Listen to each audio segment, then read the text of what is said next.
আসসালামু আলাইকুম। কি দেখতেছেন মিয়া ভাই? বিড়ালে নামাজ পড়ে? হ্যাঁ, ইরানে মিসাইল হামলা শুরু করছে আর বিড়ালে এদিক দিয়ে নামাজ পড়তেছে। দেখছেন নি আজব কারবার। তো ইরানের মিসাইল হামলায় মানে কে কতটুকু খুশি যায় না, তবে আমি বা আমার পোষা বিড়ালটা মানে এই ফানি বিড়ালটা খুবই খুশি। তো আমি মনে করি ইরান যে হামলাটা করছে এটা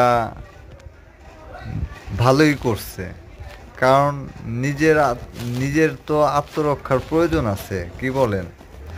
আর ইসরায়েল যে জাউরামি শুরু করছে তাতে তো পুরো বিশ্ব উলটপালট হয়ে গেছে। তো জানি না কে কে খুশি, আপনারা কমেন্টে জানাবেন। আর পারলে চ্যানেলটি একটু সাবস্ক্রাইব করে দিবেন। ধন্যবাদ।